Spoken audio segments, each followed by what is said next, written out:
This log, it is my final testament. Let the machine spirit of this console be my confessor, for no mortal priest could comprehend the sin I am about to commit, nor offer an absolution that would not feel like a hollow lie. I am Lord Admiral Kaelen Valerius, commander of Battlefleet Solar Segmentum Tertius, and I sit upon the command throne of the Emperor's judgment, a vessel whose name has become a cruel and mocking irony in this final hour. Before me, suspended in the void, hangs the world of Verdia Prime. It is a jewel, a perfect sapphire streaked with emerald and pearl, glittering with the lights of a billion souls who, even now, are dying with the God Emperor's name on their lips. They are loyal, they are faithful, and I, his humble servant, have brought their apocalypse. The bridge of a Retribution-class battleship is not a place of noise or panic. It is a cathedral of silent, focused lethality. The air, recycled 1,000,000 times, tastes of ozone, sanctified incense, and the faint, cold tang of the void itself.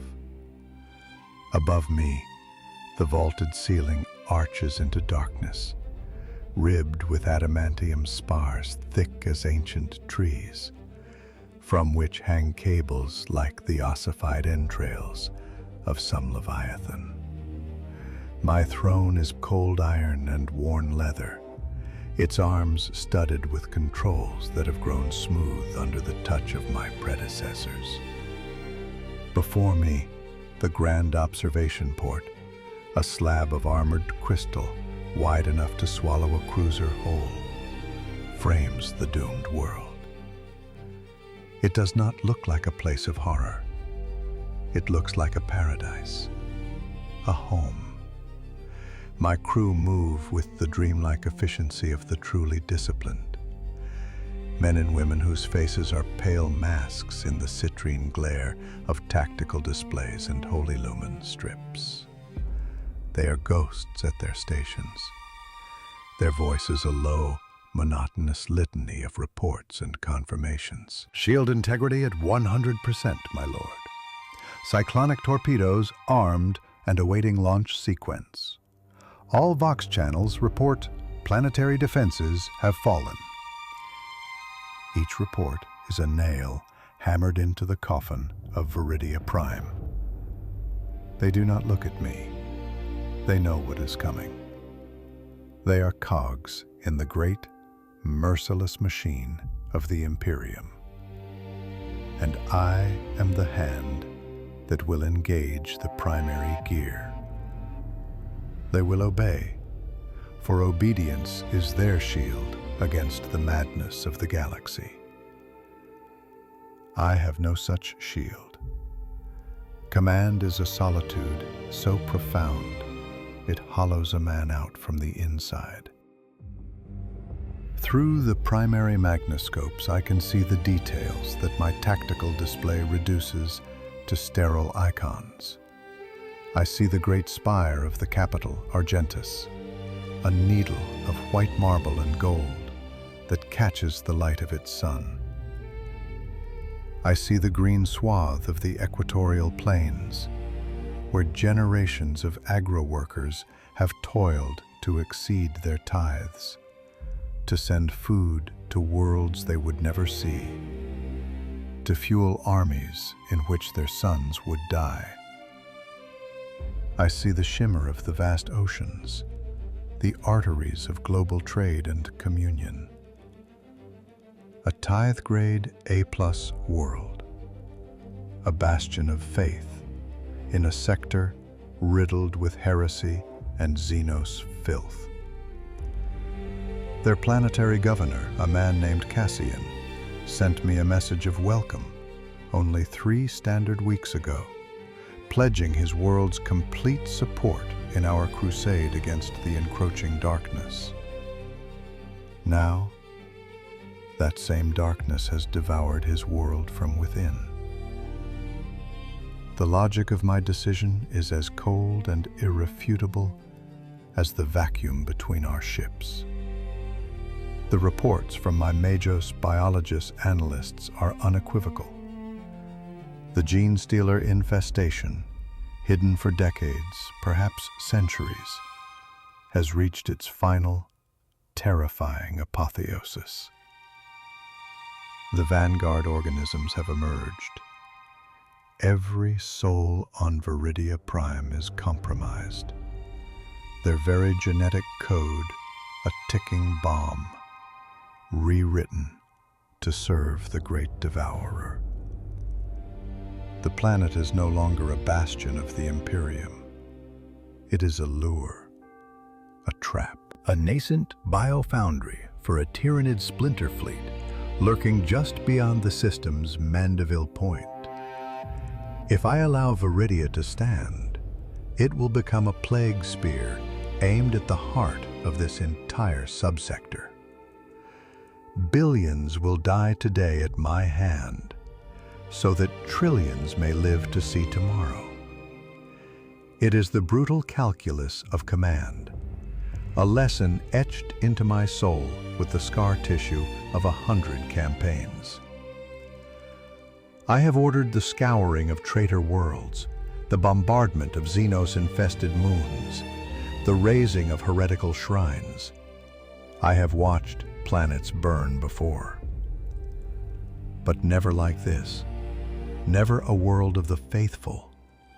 Never a world that was still fighting back, still screaming its devotion into the uncaring void. That is the true torment.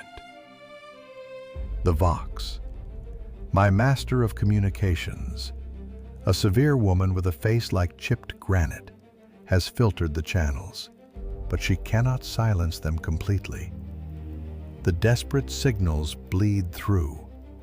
They are a tide of pure, raw anguish that washes over the sanctified quiet of my bridge.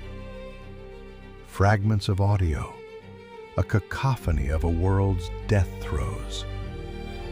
I hear the staccato bark of lost fire, overwhelmed by a sound I know too well, the chittering, wet shriek of the hive mind's children.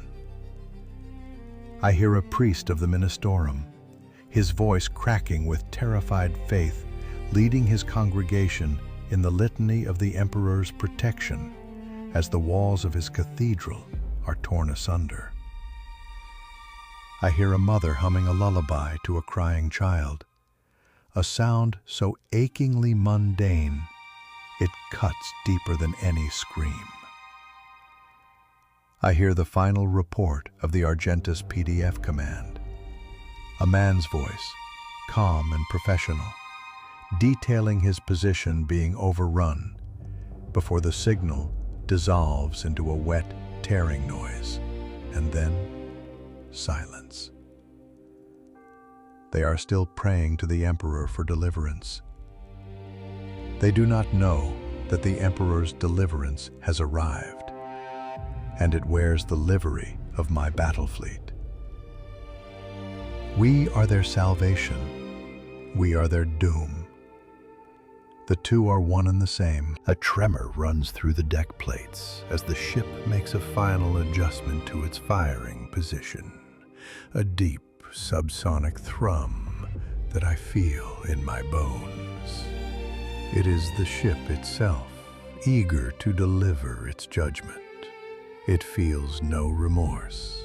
It is a weapon, and it sings its purpose. I too am supposed to be a weapon, a tool of his will, but the flesh is weak, and the soul is a traitorous thing. In this moment, I am not Lord Admiral Valerius. I am just a man, listening to the voices of the damned, knowing I am the one who must close the gates of hell upon them forever. The seed of this horror, this final, unbearable duty, is taking root in the hollow space where my certainty used to reside. It feels like poison, It feels like damnation. The final preparations began. They were a ritual, a litany of checks and balances designed to give the illusion of control, to distance the act from the actor. My master of ordnance, a man whose augmetic eye glowed with a soft, predatory ruby light, turned from his console. His voice, filtered through a vox grill in his throat, was a monotone rasp, devoid of emotion. My Lord Admiral, the primary arming sequence is complete. The cyclonic torpedoes report readiness status Alpha. We await your final authorization to commence the Exterminatus protocol.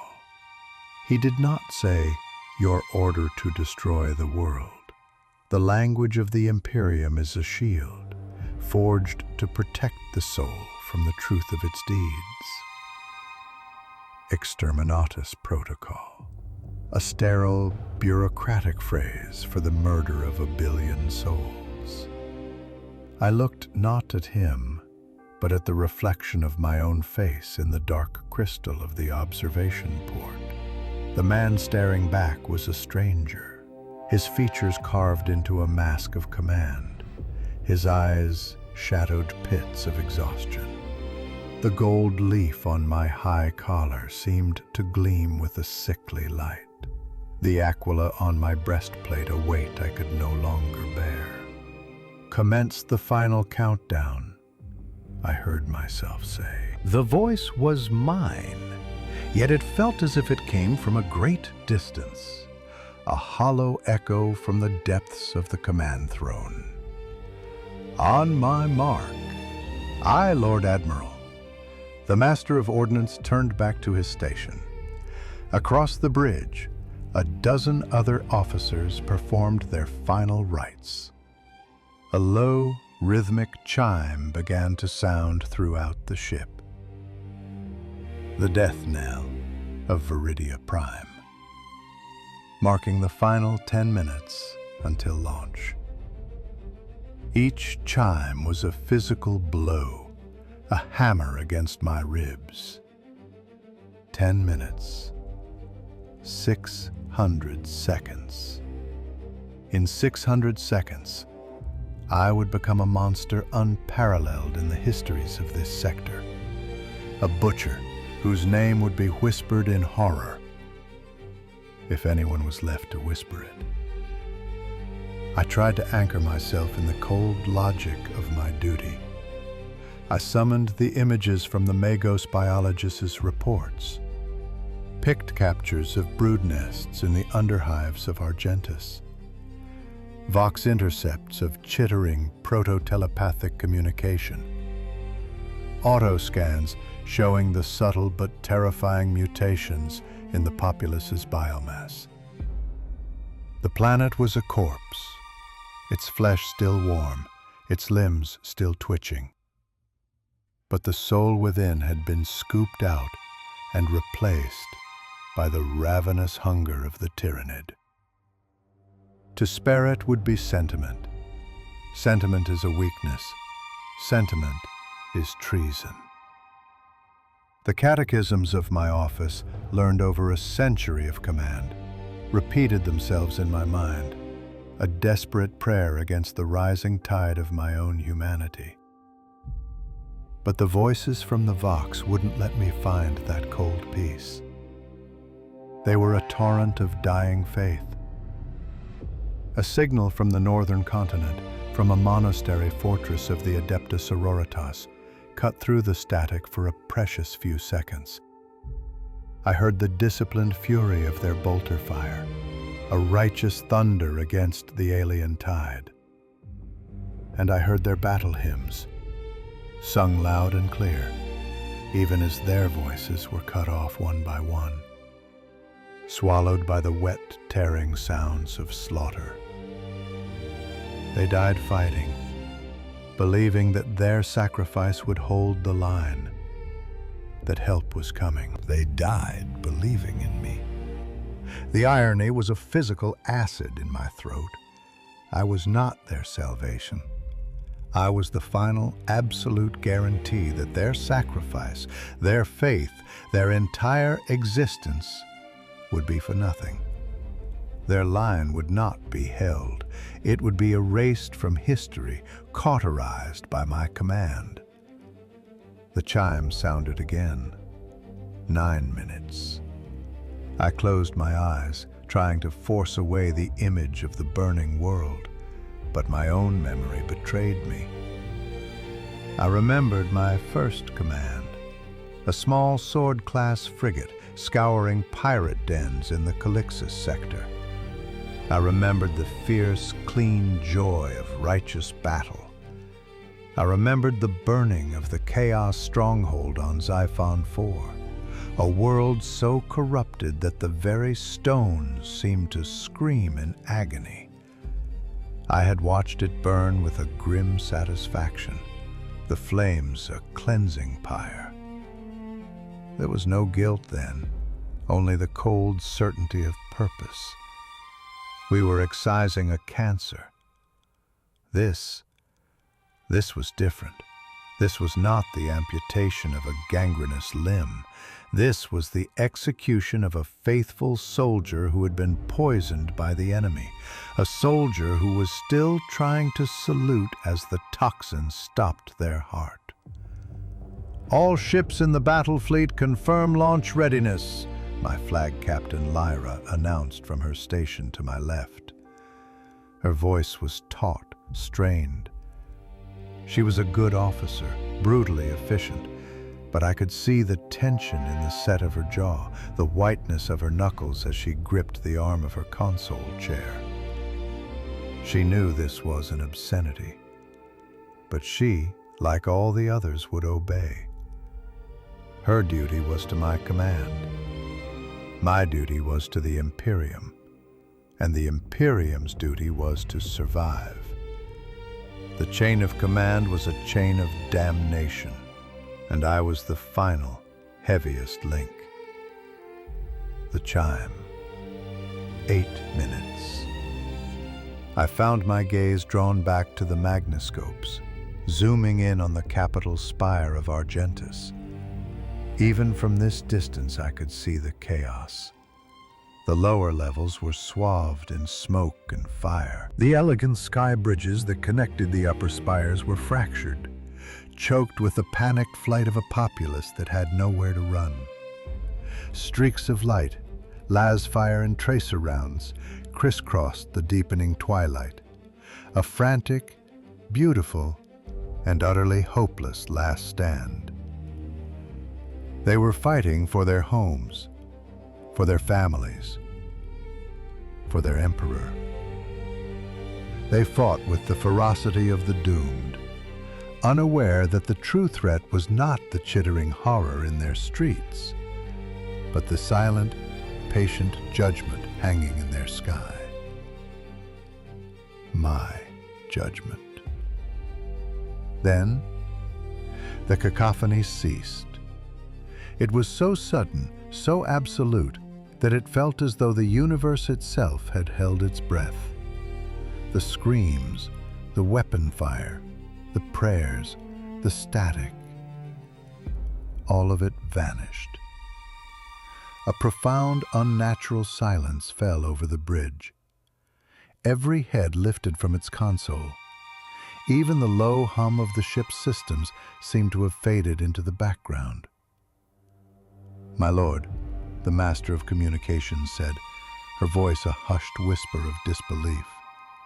"All planetary Vox traffic. It's been silenced. All channels, except one." "On screen," I commanded, my voice hoarse. "Main observation port. Audio to the bridge command circuit." A single portrait appeared on a secondary tactical display, a formal administratum image. It was a man in his later years, his face lined with the cares of office, but his eyes clear and intelligent. He wore the high-collared robes of a planetary governor, the twin-headed aquila embroidered in gold on his chest. It was Governor Cassian, The main view screen remained fixed on the dying world, but his voice, preternaturally clear and calm, filled the cavernous space of the bridge. There was no static, no panic, only a weary, profound dignity. This is Governor Marius Cassian of Verdia Prime, broadcasting on a secured Primus channel. If this message is being received by an Imperial vessel, then it seems our prayers have been answered, just not in the way we had hoped. A soft, sad smile touched his lips. Behind him, through the viewport of his own sanctum, I could see the red glow of the burning city.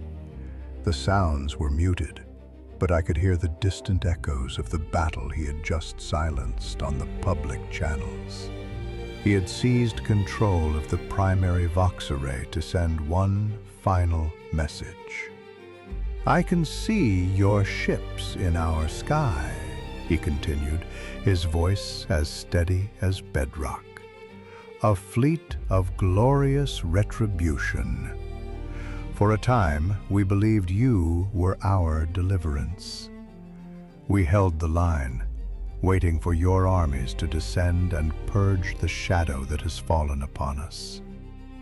But I see now the truth of your formation. I see the grim alignment of your guns. I see the cold logic of the Imperium at work." He paused and took a slow, deliberate breath. On my bridge, no one moved. No one breathed. We were statues, frozen by the voice of a dead man. The beast rose from within. We did not see it until it was too late. It wore the faces of our friends, our families. It gestated in the heart of our world. And now it has hatched. We have fought. By the throne we have fought. Every man, woman, and child of Verdia who could hold a weapon has sold their life dearly. But we are lost. Our world is no longer our own. It has become a vessel for the great devourer. His gaze seemed to look past the recording servitor, past the void, and directly into my eyes. He knew. He understood completely. You have come to pass judgment. You have come to enact the ultimate sanction. I do not question your reasoning, Lord Admiral. I have studied the histories. I know the calculus of sacrifice that keeps the Imperium alive. One world to save 100. 1 billion faithful souls to deny the enemy a foothold from which to slaughter 1 trillion more. His voice began to waver just for a moment, thick with a grief so immense it threatened to shatter his composure. But he held it. He held it for his people. My people. They died with the Emperor's name on their lips. They died believing in the Imperium that you represent. Do not let their faith be a lie. Let their pyre be a beacon. Let the fire you are about to unleash be a cleansing one, a final act of loyalty. He looked down, gathering himself. When he looked up again, his eyes were shining with unshed tears, but his voice was clear as a bell. There is no bitterness here, Lord Admiral, only sorrow. We are the Emperor's servants in life and in death. We hold no malice for the hand that must strike the blow. We go to his side, our duty done. On behalf of the 1 billion loyal souls of Verdia Prime, we forgive you. He made the sign of the Aquila over his chest. The Emperor protects, he whispered. The signal cut out. The connection was severed, and the silence that returned was a crushing, suffocating thing. It was heavier than any planet, colder than any void. It was the silence of 1 billion lives summed up and dismissed in a single, final, unbearable act of grace. The Master of Ordnance's augmetic eye was dark. Captain Lyra was staring at her console, but I could see the single tear that traced a path down her cheek. The professional veneer of my command crew had been utterly sandblasted away, leaving behind only the raw, horrified humanity beneath. And me. I sat on my throne, not a commander, not a lord, not an admiral. I was merely a man, flayed to the soul. He had not pleaded. He had not cursed me. He had forgiven me. He had taken away my last bitter comfort, the fiction that I was a righteous judge, passing sentence on the compromised and the tainted. In his forgiveness, he had laid the full, unvarnished weight of the sin squarely upon my soul. He had made me not an executioner, but a murderer. He had transformed this act of brutal strategic necessity into an intimate, personal atrocity. My isolation was now absolute. I was alone with my choice, with the ghost of a good man's absolution ringing in my ears. The chime sounded again. 7 minutes. It was the longest 7 minutes of my life. The chime rang. 7 minutes. The sound was obscene in the funereal silence, a vulgar intrusion on a moment of shared, unspoken grief. Governor Cassian's forgiveness had been a weapon, a psychic blade that had pierced the adamantium shell of my duty and plunged deep into the soft, weak flesh of the man beneath. A curse I could have borne, a plea I could have ignored. But forgiveness? Forgiveness was a judgment all its own. It did not absolve me. It convicted me. It acknowledged the sin I was about to commit and forced me to look it in the eye, stripped of all justification, all pretense of righteous necessity. He had seen the monster in the void, and instead of screaming, he had offered it his blessing. I looked at the faces of my crew, their features illuminated by the ghostly light of their consoles. I saw the horror they were trying so hard to conceal behind masks of professionalism. Captain Lyra's gaze met mine for a fraction of a second, and in her eyes I saw not condemnation, but a terrible, shared understanding. We were all damned. Every soul on this bridge, every soul in this fleet. We were the instruments of a salvation so terrible it could only be called damnation. They looked to me for strength, for the certainty that this act, this monumental sin, was necessary. They needed to believe their Lord Admiral was an iron-willed demigod of strategy, unburdened by doubt. And in that moment, I knew I could not give them that lie, but I could give them a truth to cling to. The chime. 6 minutes. My hands rested on the cold iron arms of my throne.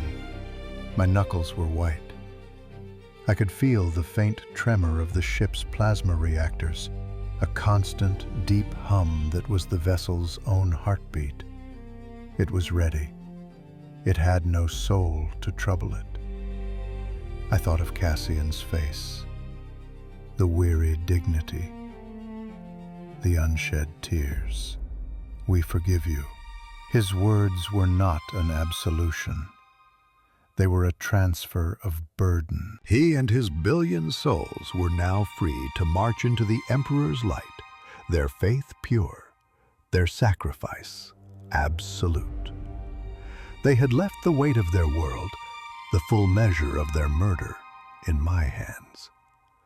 It was a tithe of guilt, and it was to be paid in full by me for the rest of my days. The chime. 5 minutes. The illusion of choice was gone.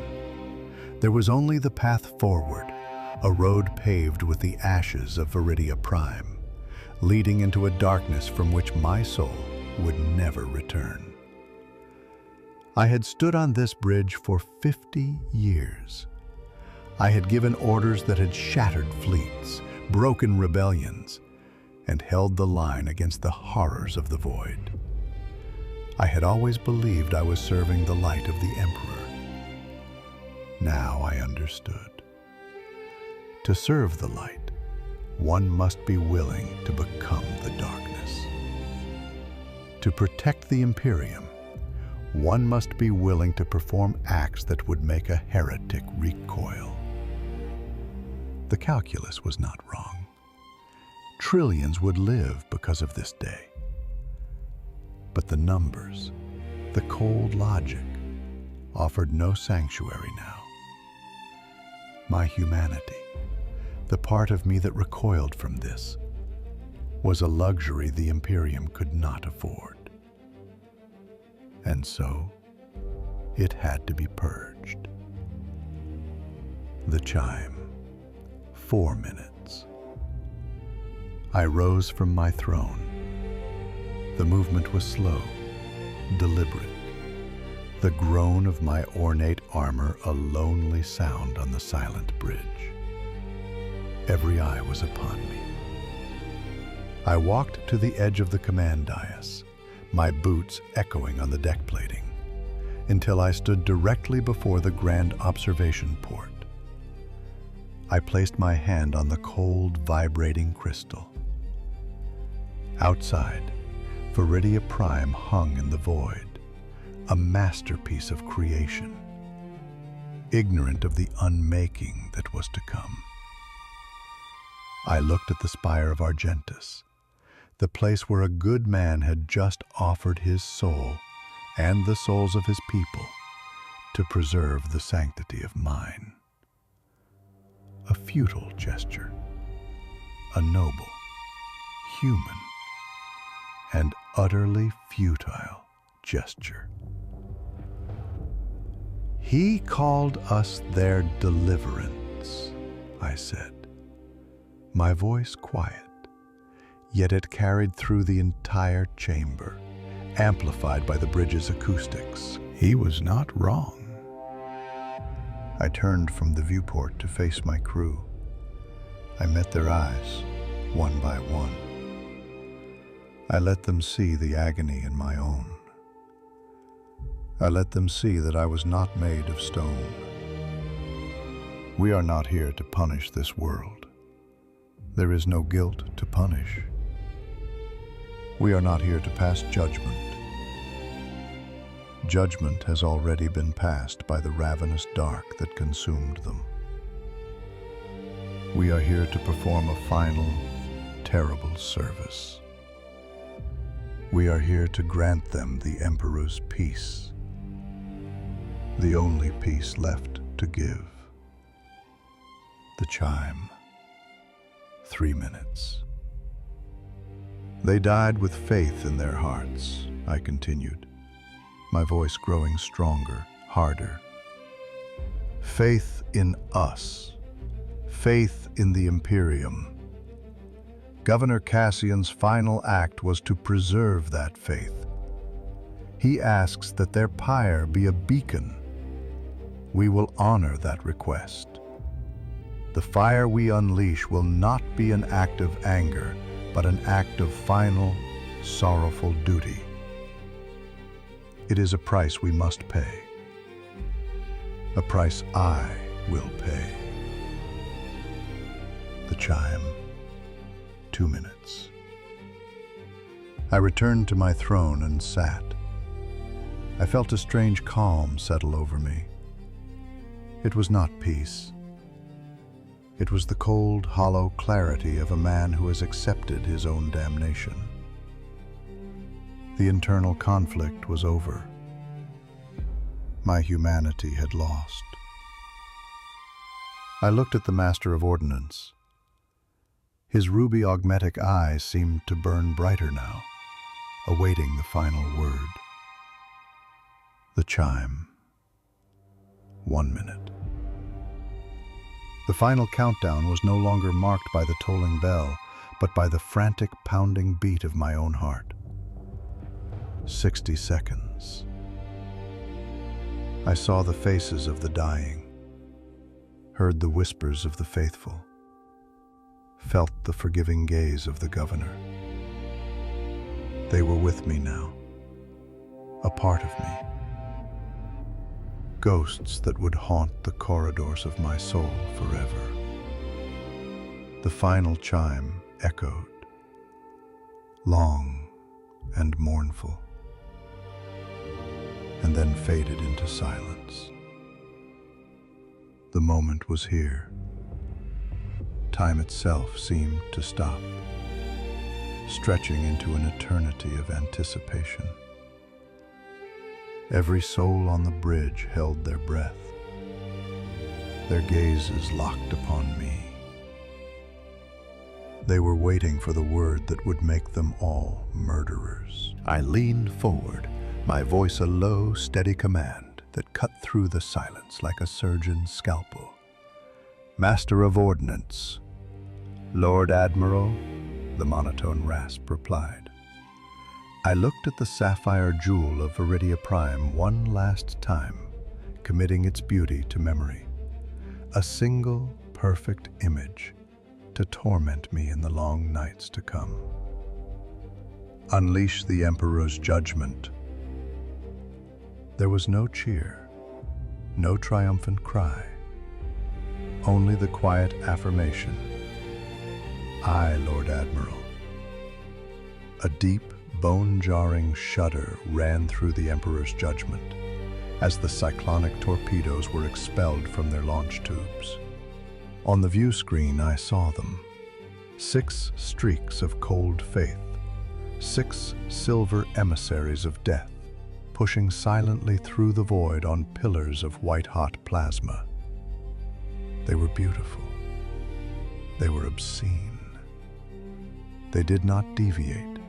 They did not falter. They flew straight and true towards the heart of a dying world. The impacts were silent. At this distance, we saw them before the light of their fury reached us. 6 points of incandescent light bloomed on the planet's surface, brighter than its sun. They spread outwards, a spiderweb of pure, destructive energy, consuming continents in seconds.